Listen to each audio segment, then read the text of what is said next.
Minister, I know for a fact, I suppose, what I'm going to be here saying today is not just my office solely. I'm sure your own office was inundated with similar issues, and indeed, obviously, across all the constituencies in the country. You know, after listening to other speakers on the topic today, I'm left wondering almost how it's such a big problem every year. It seems to catch us almost by surprise that here we are, schools are needed, we need places, we need school buses are needed, and people need places. Unfortunately, it repeats itself all the time. We get the same calls for it. We know we should have bus drivers over 70. Everybody seems to be able to say that we know we should, yet no one seems to be able to put it in place. And we're here faced answering those same questions. I suppose some of the biggest issues that we have is that people go towards the start of the year, they happily go, they have their uniforms bought, they have their school books ready, they have their bus tickets ready to go. And then unfortunately they're told in this case, many of them were told in only the week or two before the start of the school date that there was going to be no buses available. This causes huge difficulty for families. It has huge implications. People who are ready to go to work, who have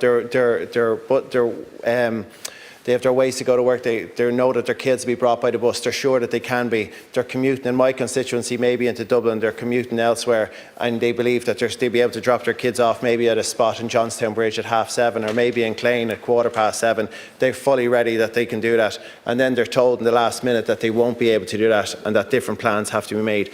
Honestly, this isn't good enough.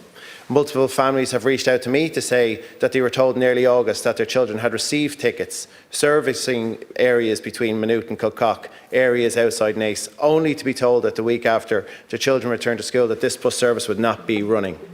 When questioned on this, Bus Éireann gave one constituent this response: "We've had trouble setting up transport in some routes, including yours.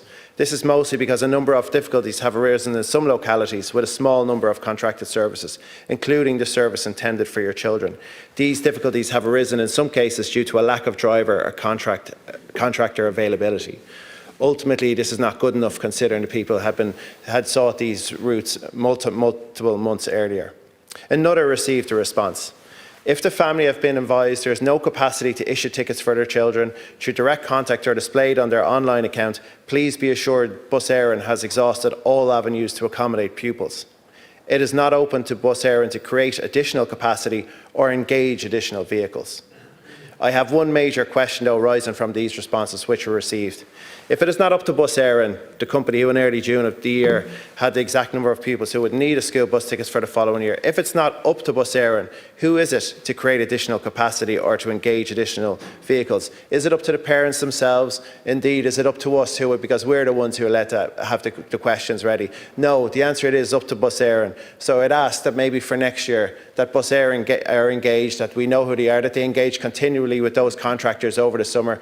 These things, that the new schools aren't built up in that time frame. New kids aren't necessarily going to school at hugely different numbers from different areas. Surely that could be a mechanism that when we finished, after the Leaving Cert's done, or primary schools finished towards the end of June, that we can be ready to start again at the end of August. And maybe through more communication and lines like that, that we could actually maybe have things in a better space. But as I said, Minister, I know you've been listening to this, and I'm sure that you have been getting in your office, and I thank you for the time and giving me to actually have my voice heard, and indeed the voice of those constituents who put it forth to me in the last number of weeks.